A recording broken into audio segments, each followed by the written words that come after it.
Welcome back to Unfiltered Unspoken Podcast. And we told you we're going to keep sharing life experiences. We have another amazing guest with another wonderful testimony. We want to welcome Miss Coach Nicole up. Hey everyone. Hey. And then once she introduces herself, City Sid going to kick off that first question. Okay. Go easy on me, Sid. Now, go easy on me a little bit. But thank you, ladies, both for having me. Yes, I am Coach Nicole. I am owner and founder of Faith Over Fear Biblical Life Coaching, and really, what I do is help women move from a place of surviving to thriving, and from fear to faith. How do we do that? In a variety of ways. It could be one-on-one coaching. It could be master classes. It could be, workshops, speaking engagements, whatever makes sense for them. Or it could just be my social media content. All of those ways are ways in which I help to reach women, and we tap into what God ultimately wants us to do and who he wants us to be able to, be all that he has called us to be ultimately in the kingdom. Well, thank you again for being here with us this evening, Ms. Coach Nicole. As we do with all of our guests, we like to start off at the beginning of your journey. We like to ask, what was growing up like? What was your home structure, your relationship with your parents, all the things, and pretty much at the root of it all, if you experienced any trauma in those years. Ooh, that is a loaded question, Sid.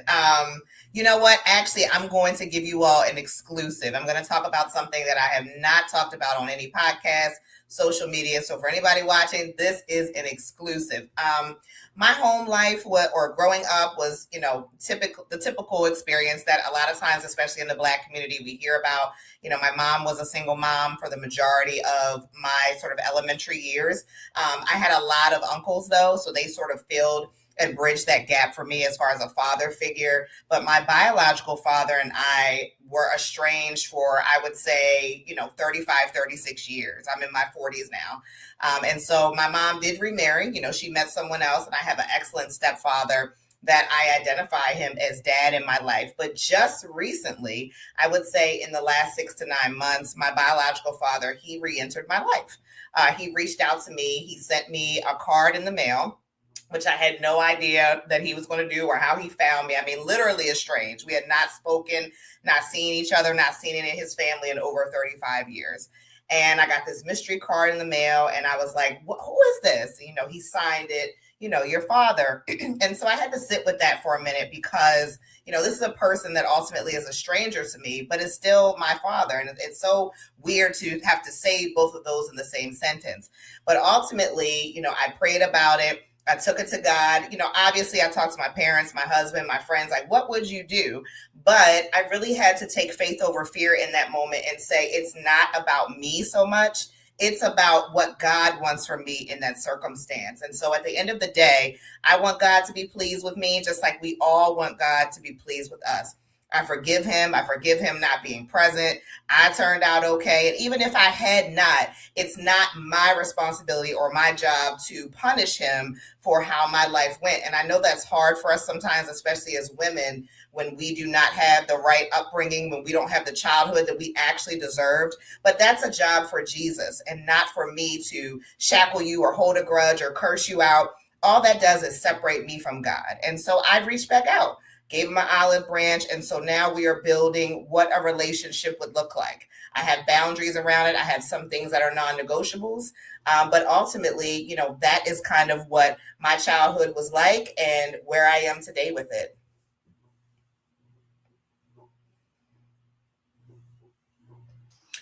Oh, wow. That's a lot after 35 years. It's a lot.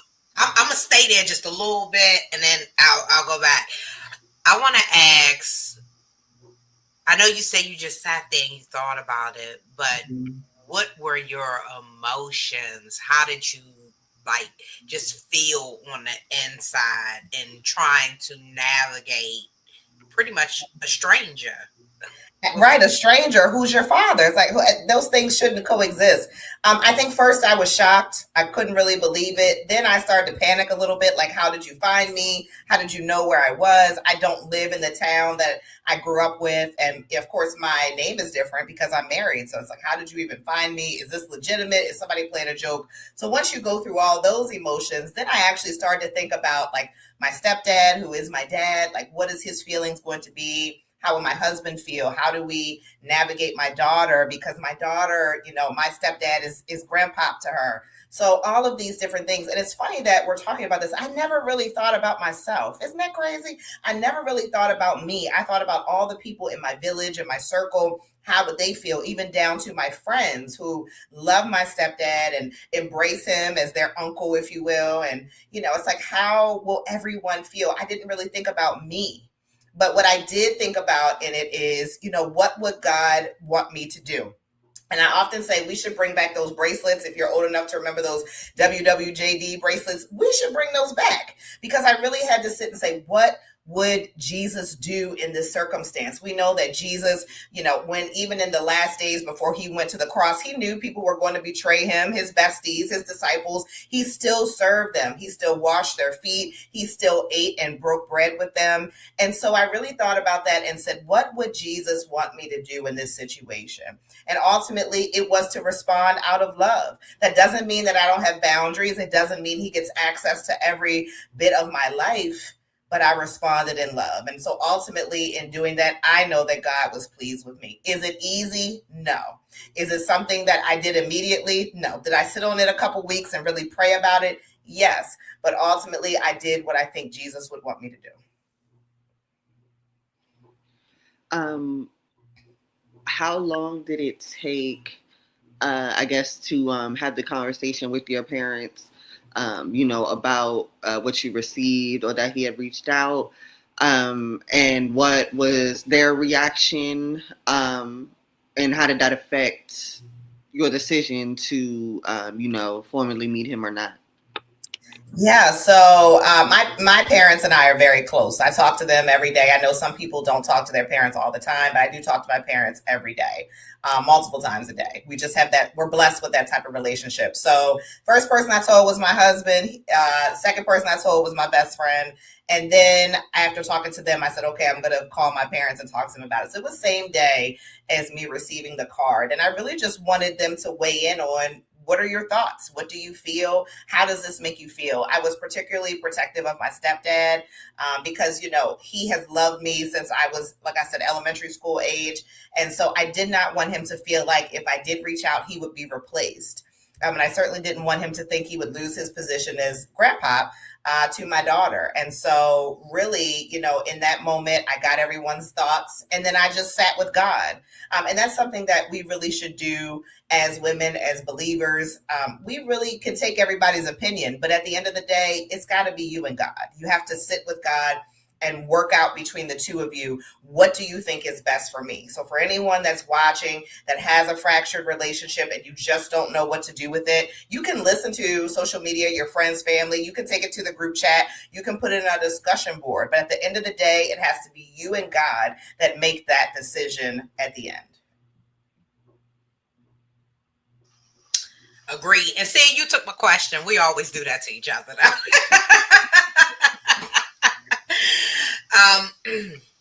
I want to ask, I'm going to piggyback off of Sid a little bit. Even explaining to your parents, even making the decisions with your mom, your stepdad, your husband, your daughter, were the emotions with them a little different? And have they met your dad since? I don't know if you've seen him in person. How's the whole dynamics? Did the family structure change? Was there anything different? Yeah, these are great questions. So their initial response was skepticism. They were like, what does he want, all this time later? And, my mom was not a mom that kept him from me. She was never like a bitter baby mother or anything like that. So, we are still peeling back layers of the onion as to where he's been for 30 some years. And, eventually he can share that when he's ready. But I think right now we're just kind of focusing on, getting to know each other and in a way that is comfortable for me. And so there's that. Have I seen him in person? Yes, I've seen him one time. We do plan to get together again as the weather in my area and most people is getting better. I do plan to see him again. Have my parents seen him? No. I don't know that would be the best way moving forward. However, my parents love me. And I'm sure if I said to them that was something I requested, they would pray on it and try to meet me halfway. My husband has also met him. My daughter is a boundary for me where that's not a negotiable. So, I have allowed him to see pictures of her. But that's a hard no for me that he's not going to be able to have a relationship with her.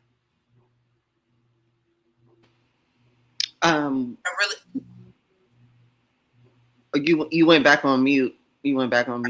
Oh, sorry. I was going to ask never to have a relationship with your daughter, or maybe when she gets older and understands, will you introduce him? I don't know. I would say for right now, God hasn't shown me that that's a bridge I need to cross. I feel like every time I have a phone conversation with him, and I do try to talk to him every couple weeks, I feel like I cross a new bridge or we enter a new territory. And so just for my daughter, she loves my stepdad so much. That would be confusing for her. And I just don't feel like, the juice is worth the squeeze, quite frankly. So, he knows about her. When she's older, maybe when she's an adult, we'll let her know. And then that can be her choice. But as a child, no, that's a non-negotiable for me. And that's okay too. I want people to know that too. Like, when you are going through things with people and you've been estranged, they've hurt your feelings, you're trying to navigate if that's a safe place for you, you don't have to go all in. And I think sometimes that's a mistake we make. People say, oh, you need to go fix that. You don't have to go all in. Boundaries are biblical. Jesus didn't go see everybody. He didn't heal everybody. He did what was within his kingdom assignment. So if you feel like some of it you're cool with and some of it you're not, and some of it you've got to pray about, that's okay too. That's part of your healing. But sometimes we jump all in, especially as women trying to fix things, and we end up hurting ourselves more because we don't realize that we can take this thing one step at a time at a pace that works for us. You never have to jump all in with people. Have you at all integrated yourself in, any side of his family? Were there any that, reached out or stuck around, in his absence? Were you connected to that side at all? No, I was not. So literally for over 35 years, I've had no contact with any of that side. I know that, he does still have some siblings that are living and things like that. And so, I'm open to, we can connect and we can get together, and have dinner, different things like that. But no, at this point, I never maintained contact with them and I don't have contact with them now. But hopefully I will. That's something I'm definitely open to in the future. And this is my last question on this. Have you asked him why yet? Where he's been? Where has he been, and why did he reach out to you? So, yes, when I saw him in person, I asked him if he wanted to explain, his absence. And he said he wasn't quite ready yet, that he wanted to just focus on the fact that he got this opportunity in life. And this is something that he never thought he would have the opportunity to do, which was sit down with me ever in life. I think the last time I saw him, I had to be 4, maybe 3, 4, or 5, somewhere around them. I'm 43 now. I don't mind telling you how old I am. I'm 43 now. So, it's been quite some time. So I think he was really in awe with who I am and the things that I've accomplished in life and just sort of who I became as a person. And so, even in the conversations with him, we try to keep it focused on just what's going on presently in life. And I will go at his pace at that. There's an old saying that I don't have a hell to put you in and a heaven to put you out of. So, whatever timing he needs, like, I'm not going to crucify him or hold him to a certain time frame where you've got to tell me this right now. I believe that in his own time, he will share. He has already told me he has a lot of regrets and feelings about things. So I will give him that space and honor him in that way to be able to share it as he's ready. Do I believe he will tell me, though? Absolutely.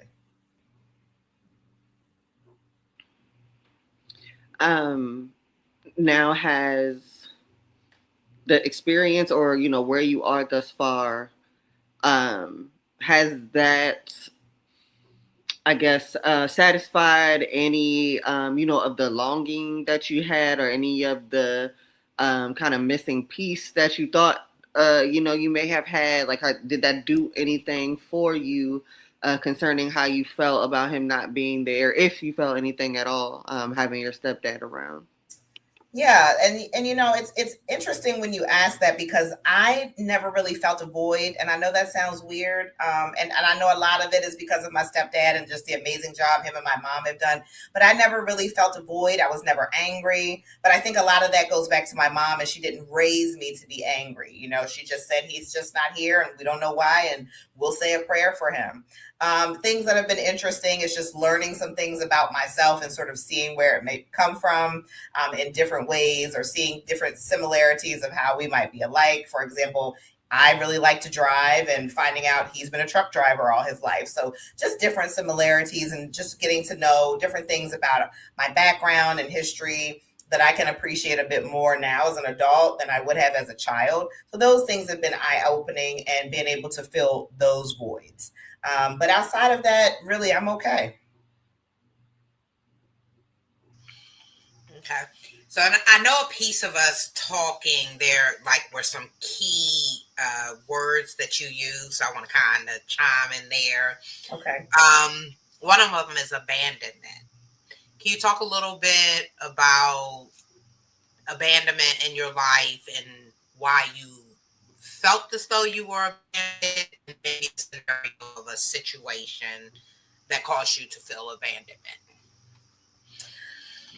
So I mean, from my biological father, I mean, obviously, even if I feel like I'm good, obviously there's an element of abandonment. Whenever your parent is not there to raise you or take on the duty that they are supposed to have, there's an element of abandonment. I think for me, though, and again, this goes back to my mom. She always raised me to feel like, you're good enough, Nicole. You are good enough. So wherever somebody did not want to be a part of my life, I know that I'm good enough, and I know that I'm worthy of love, and I'm worthy of, all that God has for me. Even in my adult life now, I've had friends walk away from me, family members walk away from me for reasons that I cannot tell you today. Some of that's been painful and pretty hurtful, and they just up and left. But I trust the process that God has, and I trust that whoever he wants to be in my life will be there.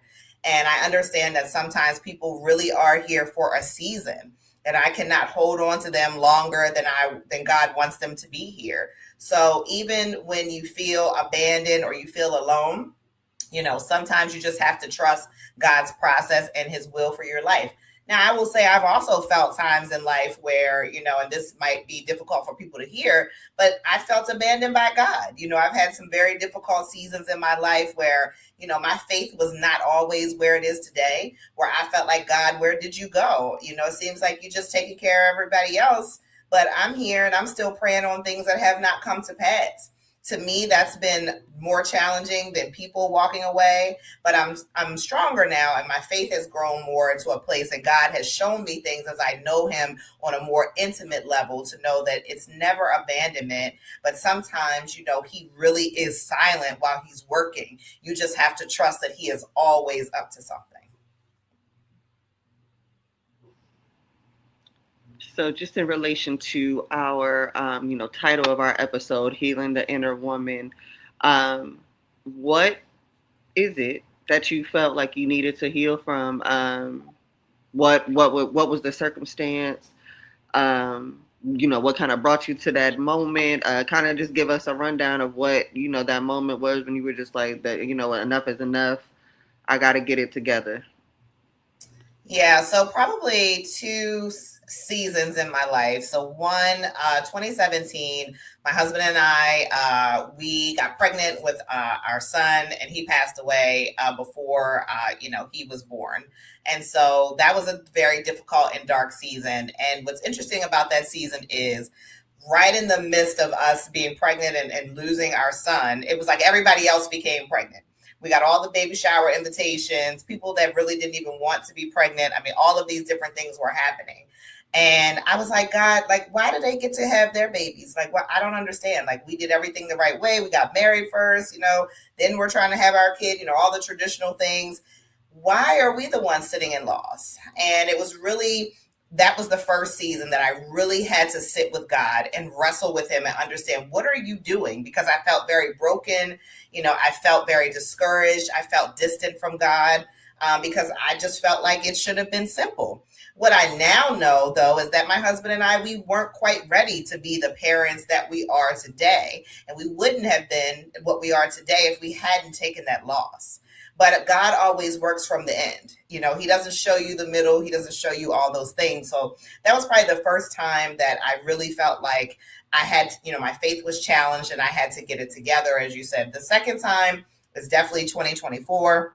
Which I talk about a lot, which led me to being a coach. I went through a very difficult medical season. I was literally in New York one day celebrating my birthday on Broadway. The next day, I was being wheeled to the hospital. And I remember looking at my husband and saying, I feel life leaving my body. Please take care of our daughter because I'm not going to make it. We didn't know what was wrong with me, but I just felt life leaving me.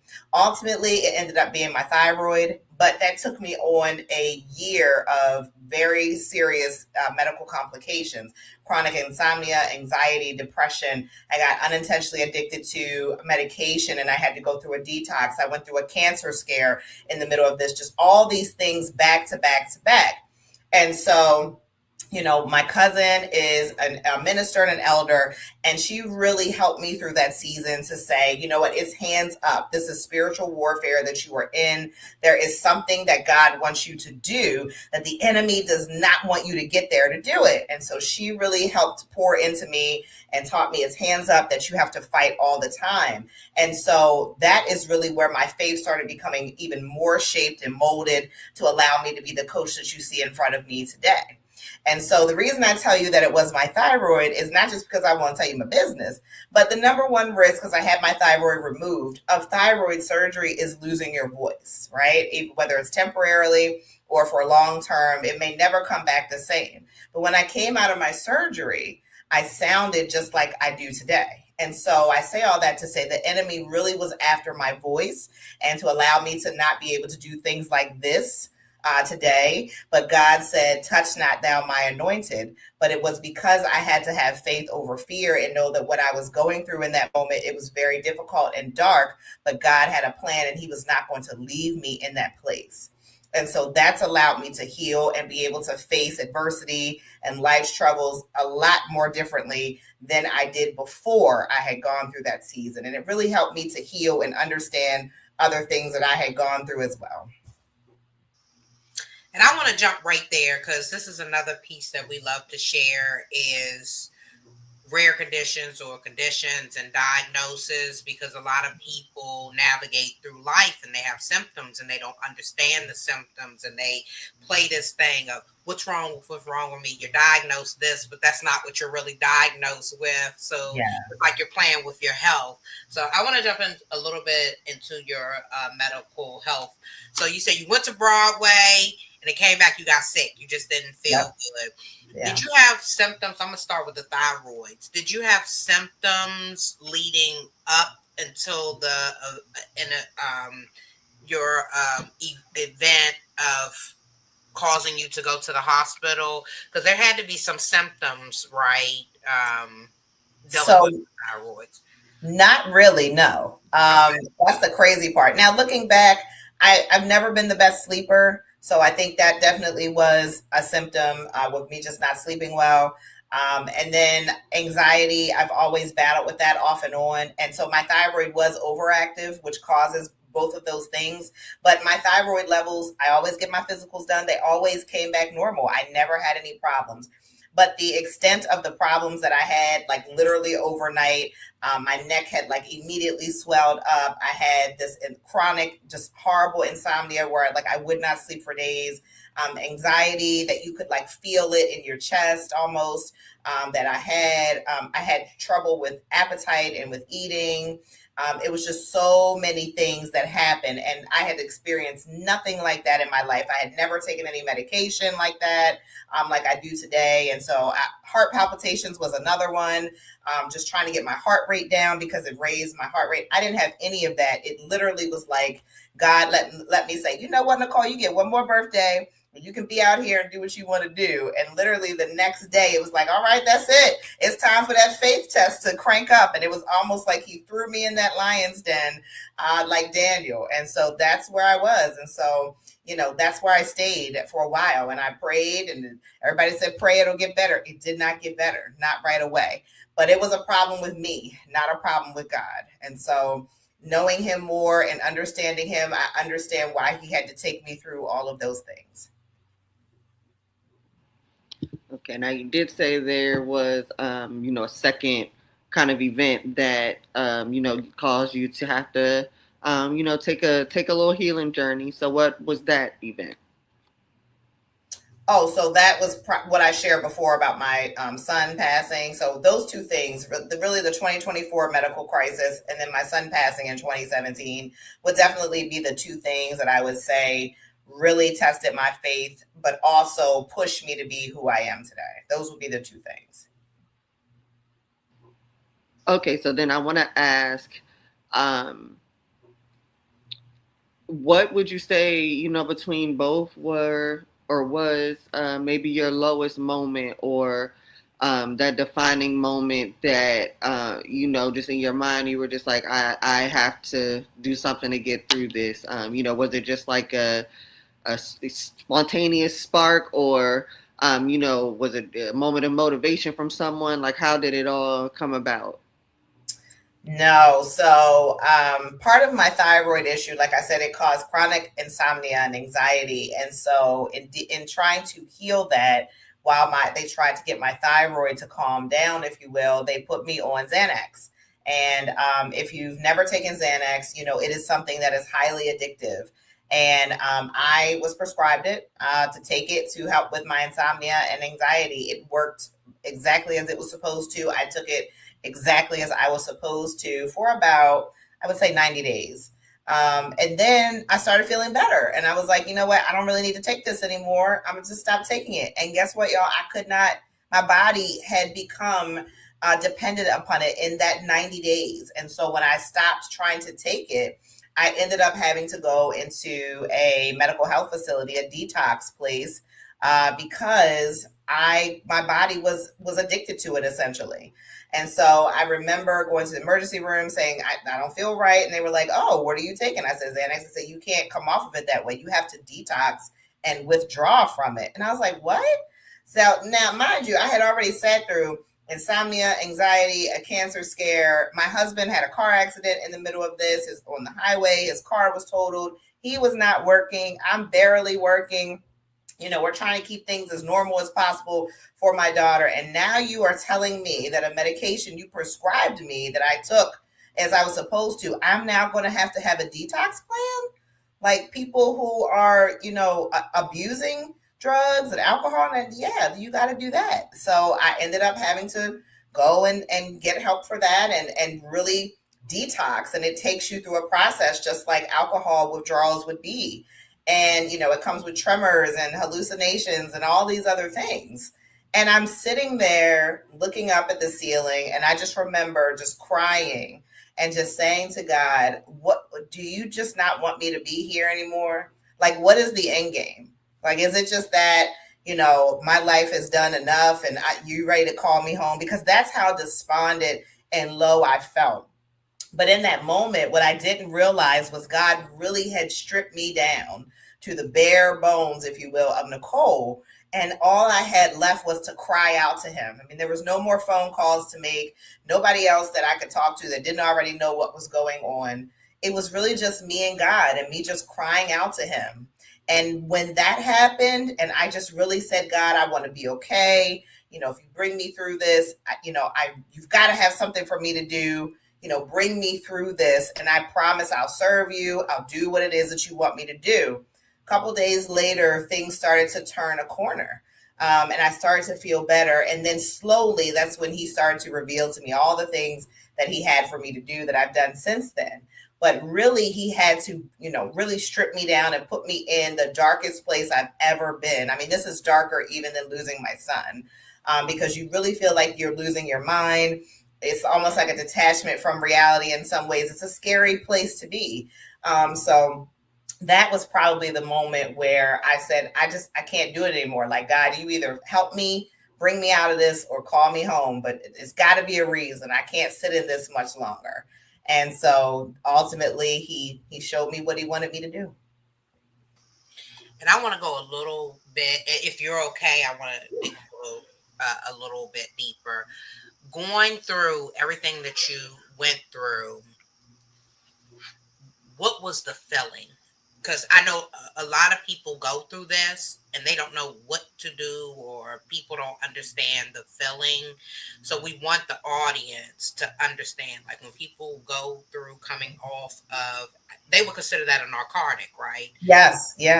Coming off a narcotic, the withdrawals and the side effects. First, I want to know if the doctors told you about the side effects if you would come off. And then second, if you could just tell us a little bit of like the emotion, the feeling, how it felt, how the tremors, like some of what you really went through and the feeling of it. Absolutely. So the crazy part is, my primary provider prescribed the Xanax for me. So it's like when you go through these thyroid things, it's like a team of people that are helping you. And so you can really get into what we call an endocrinologist who treats these thyroid issues. And so she prescribed me the Xanax. She did not warn me about, it's going to be addictive or hard to get off of, or you won't be able to stop. None of that was explained to me. She was like, this will help. Take it, as prescribed, and, it'll help. And that was it. And I really, I didn't have any experience with medication like that before this. I took zero medications except an over-the-counter allergy pill or Tylenol or something. So I didn't have any really experience with medication, certainly nothing like this. So then when it was time to get off, it was like, it almost felt like I was coming out of my body. The tremors you feel in your hands. So when you go to pick something up, it's like your hands are shaking. I also had tremors like all throughout my body that I would feel periodically. And if you're not sure what a tremor is, it's almost like a muscle cramp that is moving, if you will. So I had those. When I say hallucinations, I didn't have a lot of them, but there were times where I would like see little spots and things and they wouldn't really be there. The insomnia comes back in a big way because what you were dependent on to sleep is now not there, and your body is craving something that it doesn't have. So it throws off your entire circadian rhythm again. So I was back to not sleeping at all. Excuse me. And then your appetite, your body is just, craving this, and that's all at once. So you don't have any desire to eat anything. And so at that point, I was just down to drinking protein shakes pretty much once a day, just trying to keep some nutrition in me and different things like that. Anxiety was on 10,000. I mean, everything all day. You just feel anxious all day long throughout the day. And then there's other things like your frequent urination, just all kinds of stuff. Now, when you ask me when I had to get the detox plan, if they told me I would feel it, yes. And I want to tell you all, I was not on like a high dose of anything. It was like a 0.25 or something. It was extremely low, or 0.5, something like that. It was very low. This is not like, I'm taking 5 pills a day. It was one time a day at night, this very low dose. And it just captured me that significantly that fast. So when I went to get help for it, yes, they told me you are going to feel this. And then essentially you have to go back every week. And then they start to taper, what they call a taper, where you have to cut your pills in half, and you do that over a period of weeks. So I was on it for 3 months, but it took me 6 months to taper. So on it for 3 months, took me 6 months to taper down to fully get off of it. And, my heart goes out to people who do, much more than that, because in some instances, they will never fully get off of it. They have to have a little bit in their system every day to be able to function. So I thank God that I was able, in that small dose, in that small period of time, taking it as prescribed, to be able to taper off and fully get off of it.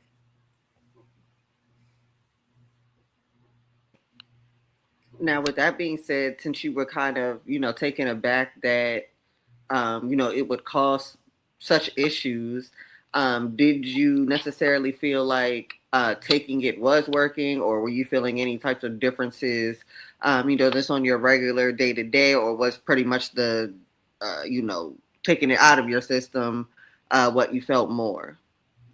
When I was taking it, it was working. It was working. It definitely was doing the job that it was prescribed to do. And that's the hard part. It definitely had leveled things out for me. And my thyroid levels were starting to get what they would consider stable or in normal range. So I was able to not have so much anxiety, and I was kind of falling asleep on my own. And so that's what prompted me to say, okay, I don't need this anymore. I need to get off of it. But let me tell you something, that getting off of it, it almost makes me feel like I wish I would have never gotten on it. Even though I understand it was there and it did its job, it was just hard coming off of it. And I hadn't even had my thyroid removed yet. So we hadn't even gotten to that part in my journey. This is still just stabilization and sort of symptom management, if you will. But I definitely think it did its job. But anybody out there that's watching, if you choose to take a narcotic or something like that, be really clear on what the side effects are and what it will take for you to get off of that medication properly.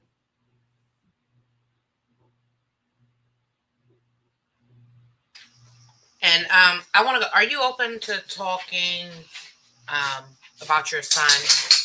Yeah, sure. Absolutely. First, my condolences. I know it's been a while, but still, thank you. Mother ever goes anywhere. We know that. How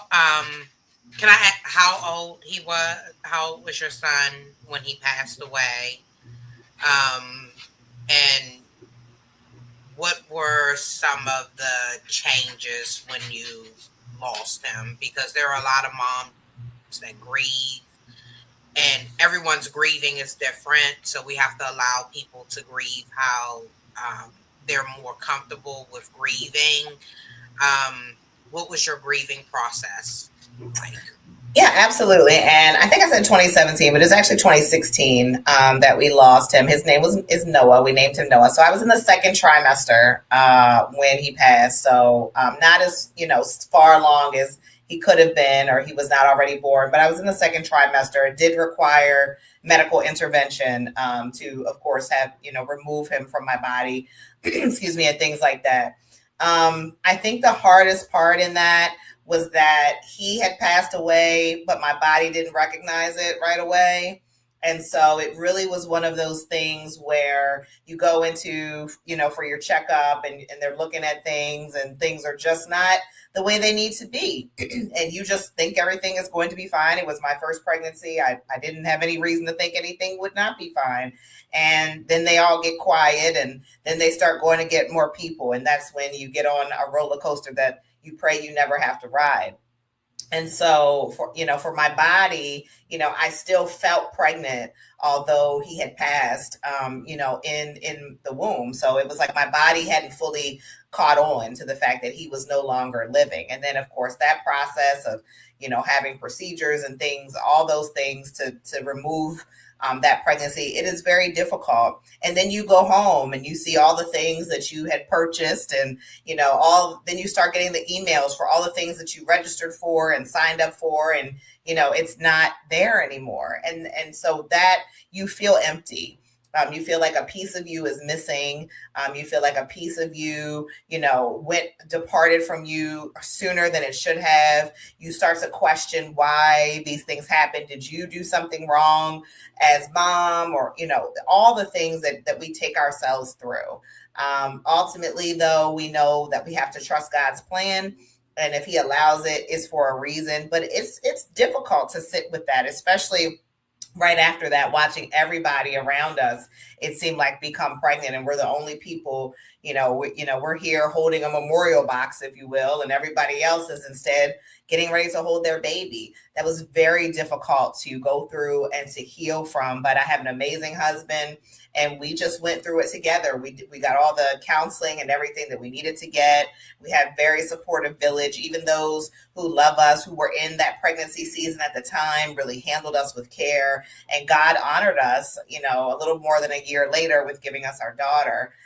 So, I'm just grateful for the process and everything that I learned going through that. Being as though, you went through, more than one kind of traumatic event. And I'm sure in many different ways went a whole bunch of different routes in, your healing journey. What would you say was the kind of, I guess, the most helpful measure that you took, or, one that you would suggest, to others that worked well for you? Definitely journaling. Journaling. If you don't journal, you should start. And it doesn't have to be in a, physical journal. It can be on your phone. That's what I would do. Was I would just go and, go into my phone, and I would just put notes, and I still even have it today.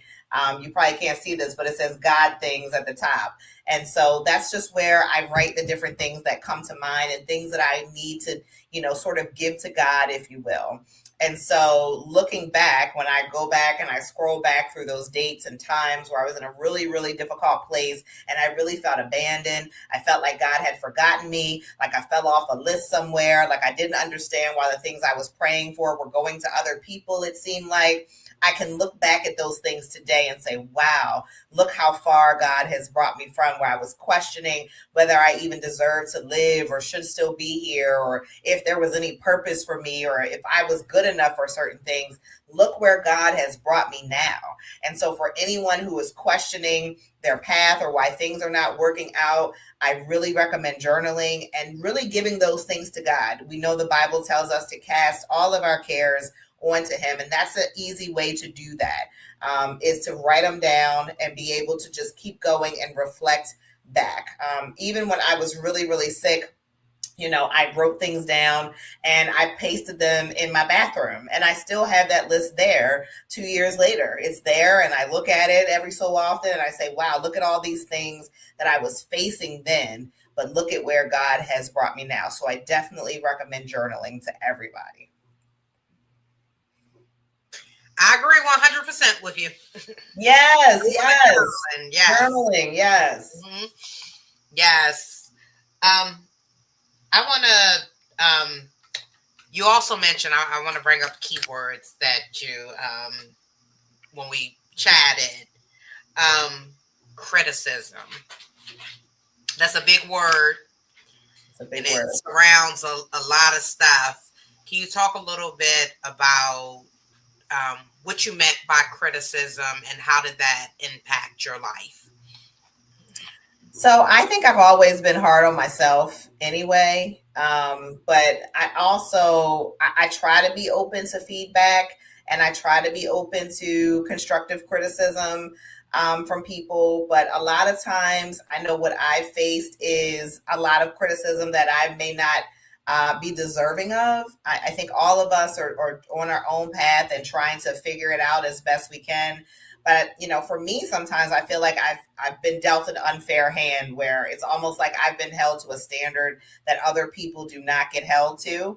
But what I understand now is that's part of my kingdom assignment.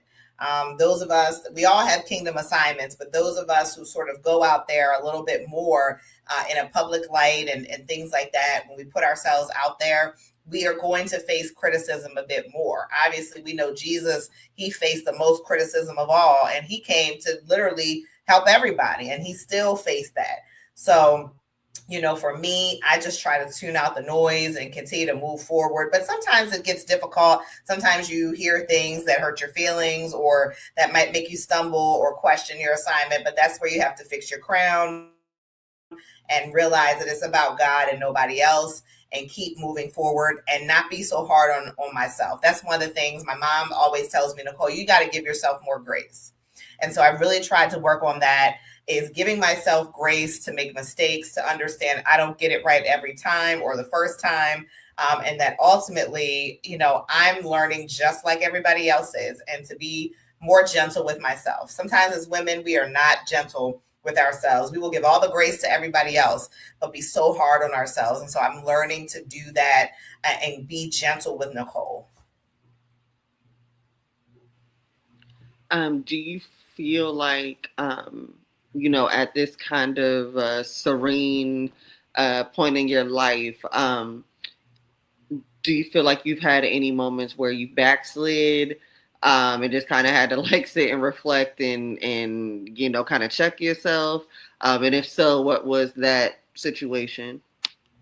Yeah, I mean, there are all kinds. Listen, just because I'm a coach now and I'm talking to you does not mean life does not still life, and things don't still happen. I can tell you right now, in the last 9 months, I've lost 3 family members, one of which was my mother-in-law, who passed extremely suddenly without any kind of warning or health issues. So, life is not finished with any of us. And so there have been a lot of moments where I'm like, God, what are we doing? Like, I thought we had gotten past this. I thought we were better. I thought we had made it a little bit to the mountaintop, as we say. But you just have to know that, life is going to be trials and tribulations. The Bible tells us that. And so for me, when I feel like my faith is wavering, or I don't understand why I'm here or what to do next, that's where that journaling that we talked about really is key.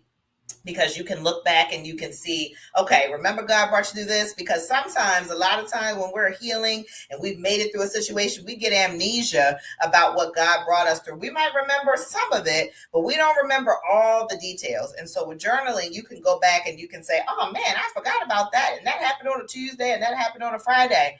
And so for me, when my faith starts to wane a little bit or it's not as strong, I go back to those moments and say, wow, God brought me through this and this and this. So why would he not bring me through what I'm facing now? Why would he stop here? What would God gain out of not bringing me through this? And so I've learned that every time we go through things, it is another opportunity for God to be God.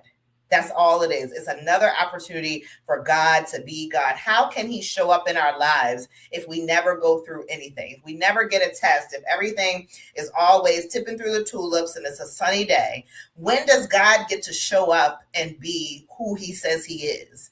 And so that's where I know I say, okay, it's just another God moment. It's another job for Jesus. Is it easy? No. Do I cry? Yes. Does it get difficult at times? Absolutely. But I remember that if he did it before, he literally will do it again. Amen. Amen.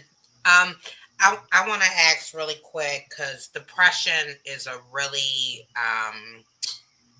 big piece, and I want to know if you went through several, because you've been through quite a few situations. Did all those situations bring upon depression? And even if so, can you share with the audience some signs of your depression? Because depression signs hit everyone differently. And how did you cope with your going through depression? What are some things that you did to help you through your depression? Yeah, so in 2016, when we lost our son, and then going into 2017, or towards the end of that year, trying to get pregnant again, there was a lot of, what if we don't get pregnant? What if it's a problem again? But in that season, I probably had more anxiety than depression. There was definitely sadness, but not depression. But in 2024, yes, there was depression. And for me, now, some of this was my thyroid, but also what it looked like was not eating, not wanting to get out of bed, and suicidal thoughts, which is not something I would have ever thought I would have faced. And it wasn't so much that I didn't want to live. It was me questioning more so, would it be easier on my family if I wasn't here? And that's where the enemy starts to play in your mind and say things like, you should just go walk out into traffic. It's not always, I want to do this to myself. It's those dark thoughts of, maybe it's easier. This is a lot on my husband trying to take care of me and my daughter. Well, I've lived enough life. Maybe it's easier if I'm not here. So when you have those dark thoughts, that can also be a part of depression. Even though I could not sleep, I just wanted to lay down all the time, whether it was in bed, on the couch, whatever. I just needed to just lay and kind of zone out. I did a lot of what we call doom scrolling on my phone, which is just like pretty much I disconnected from the people. And I just scroll for hours and hours and hours, looking at things that I couldn't even tell you what it was today. And then just withdrawing in general, not necessarily responding to text messages or phone calls, just isolating myself in my house. Pretty much that's what the depression looked like for me. And then when I finally did get sleep, I would just sleep for long periods of time. Some of that I'm sure was catching up on rest, but I'm talking 12 hours and I would never sleep that long. But that's just what depression looked like for me. So now at this point, what is the outlook of your health? Has everything kind of subsided, or at least gotten to a point where you can kind of remain or, get back to your normal scheduled programming? Or has that issue, reared its head again after, the initial oncoming of it? Yeah, so thankfully I am healthy, and so now when you don't have a thyroid, you do have to take a pill for the rest of your life to replace that thyroid hormone. So it's a dance of always trying to make sure your hormones are balanced. So that's just something that I deal with about every 6 months. So, learning to do that dance. I have a great medical team now. But what I will tell you is now perimenopause has entered the building. So, there's a whole new battle that you fight there, right? But just like anything else, I know that whatever I'm facing, God will bring me through it. I just have to trust him, and I have to trust the process. And I've learned that God's timing is never usually going to be mine. We always want things the quick way. God always takes the long, hard way. So even when I do have new challenges, I just say, okay, God, we'll figure it out together. But I know he's not going to leave me back there. I know that. It's just trusting him and pushing forward, even when you don't feel like it, to be able to get to the other side. But thankfully, I am healthy and doing well today. Okay, I have one more question. And if I'm digging, just tell me to push on back. What is one question you would ask your dad right now if you could? Because I know you said you're slow pacing. Yeah. What is one thing you would ask them that in your heart, I know you're slow pacing, but you really want to know? I think it would be, why did you decide you didn't want to be a dad? What was going through your mind at that point where, you decided you did not want to do this thing called fatherhood? Was it, your age? I mean, thinking back, and this is where people say you give so much grace, but again, we all make mistakes, right? So back then he would have been in his late 20s. Was it that you just felt like you didn't want to be a husband and a father? Was it that there was some substance things going on? What exactly was going through your mind and your heart where you just decided you did not want to be a father? And then what took you so long to reach out to me? Because let's just say you wanted to blame my mother. Let's just say I'm not talking to you. Well, I've been 18 for, quite a long time now. So you didn't reach out then either. So what was the catalyst that made you reach out to me at over 40 years of age? And what happened that you just decided you did not want to be a father? That's the question I would ask him. And I believe I'll be able to ask that question one day. I just think God is working on him more too, for him to be able to answer the question in a way that I can probably receive it as well. And sometimes we forget that God is working on those people too. Even if they've wronged us, we're trying to work it out. God is working on them too. So we may not get all the answers we want right away or that we know we seek or even deserve, but you got to let God be God and do what he needs to do for the other person as well. And maybe he'll see this and prepare for the question. You know what though? I think he is ready to answer it, but I think my posture mattered. If I would have been the angry child, like, I can't believe you did this, and I don't think he would have felt comfortable to even begin to share any of it. So your response always matters. That's why I say it has to be what would Jesus do. So even when you didn't do anything wrong. I mean, I was a child. I didn't do anything wrong. So whatever happened is all your fault. But my response matters. And I do think God will honor me and honor him to be able for him to feel like it's a safe space for me to be able to say whatever it is. And when I say, well, God, he could have told me that 5 years ago, but I wasn't this person 5 years ago.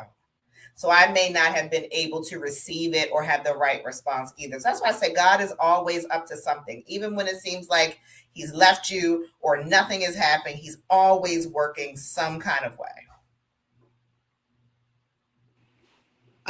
Was your mother's kind of progression, from dealing of, the chaos or the, abandonment of your father versus your stepfather, did you all ever have like a woman-to-woman, just about what exactly happened, what threw everything off, what, in comparison you should not allow, was it a lesson in it all? What kind of things did mom have to heal from, aside from what you had to heal from as well? Yeah. So, I mean, some things I definitely saw as a child. I mean, I can remember some things going on where my mother didn't have to tell me certain things. I can remember them in relation to their relationship, even if though it was at such a young age. Some things she has shared with me, yes, as I have grown up. But I will say she never talked negatively about him. She just gave me some facts about things, and most of those things I do remember. But she never said anything bad about him. Did she ever say, like, this is what you don't want to be like? No, she never talked about him in that way. But like I said, I had a lot of great role models. I had a ton of uncles. And then I ended up having a really great stepdad as well. So I was able to see it modeled for me in other ways. And I think that really made the difference, is that what he wasn't there to do biologically, I had a great stand-ins, if you will, that were able to fill the gap throughout my family and ultimately my stepdad. So we never had to have that conversation because I saw what a healthy male role model looked like. So I was able to identify what I would want and what I didn't want. Yeah. I love it. And look, we almost at an hour. We are at time. Wonderful conversation. Thank you. My pleasure. No, thank you. I want to ask, what advice would you give to the audience from your personal life experience? We're not therapists. We're not psychologists. We base off personal life experiences. So what advice would you give from your personal life experience to help someone that is going through abandonment from a father, or rare diseases, or even being addicted to a narcotic, helping them through that, or even depression, group it together? What advice would you give them to help them start their journey to healing? So I would probably give two things. One is forgiveness is really about you and God and not the other person. And so if you're holding on to grudges, if you're holding on to pain, it really separates you from God. It is not, you don't have to agree with what they did. It doesn't mean when you forgive them that everything is acceptable. But forgiveness says, I trust God with this situation and I trust him with my heart. And so I'm going to forgive them, even though I may not give them access back to my life. I forgive the behavior the same way that God forgives us every day and he gives us new grace and new mercy every day. We have to forgive. It's not a commandment, but God does expect us to do that. That's number one. And then number two is, I would probably say, ask God questions. I know growing up, I heard this from my grandmother. You don't question God. You don't ask him anything. That is not true. The Bible does tell us to ask God questions and to come to him with our requests. So if you are not sure about something, if you don't know why something is happening, now he's not going to, call you on the phone and answer. But a lot of times at 3 a.m. when you can't sleep, it could be perimenopause now, but it could also be God trying to talk to you and communicate with you, because you don't have any distractions. So when you have things that are on your heart where you need direction, you need to understand which way to go, give those things to God. Ask him the hard things, the same things you put in the group chat. Take them to God and say, God, I need you. I need you in this season. I need you to help me heal here. Help me to understand. And he will show up in a way that only God can. Absolutely. Thank you so much. Again, we enjoyed the whole conversation. Everything was everything. So we do want to give you the opportunity to participate in Shameless Plug. You see all of your information scrolling across the bottom here. If you go let our viewers know how they can contact you, if any part of this conversation has resonated with them, how they can maybe reach out for your life coaching services, if there's anything, any projects that you advocate for, anything that you want to draw traffic or attention to, you have the floor. Absolutely. Well, first of all, thank you again, ladies, for having me on. If you would like to reach out to me or to follow me or to follow the Faith Over Fear journey, I am Faith Over Fear Biblical Life Coaching on all platforms. That's Facebook, Instagram, TikTok, and YouTube. Just put in Faith Over Fear Biblical Life Coaching. You'll see this very logo pop up, and that's how you know it's me. If you would like to connect with me a little bit further, links are in all my bios. If you want to schedule a free discovery call with me to see what one-on-one coaching would be like, or if you have me in mind for something else, I do conferences, speaking engagements, all of those things. You can reach out to me via email there at faithoverfearsis@gmail.com. And then shameless plug, I am so unprepared for this, but I did not talk about my books, The Heaven Team, and I don't even have it in front of me. This is so terrible, but I'm going to pull my thing down just a little bit, but shameless plug here for The Heaven Team. I'm also a children's book author, and so this is a book and a story that was also born out of loss. When my husband's aunt passed away several years ago, and we told my daughter, she said, Mom, do you mean the Heaven Team came to get her? And we were like, what is the Heaven Team? And she said, isn't that the group of angels that come and get you and let you transition into heaven and let you know that you're going to be fine when the doctors can't fix you anymore? And we were like, well, yeah, I guess that is what happened. Well, we turned that into a story. So the Heaven Team is available everywhere books are sold, but the easiest way is Amazon. You can meet Skylar and Noah here. And so it takes children on a journey to help families answer the question, how do you explain heaven to a child? We also have books that deal with pet loss.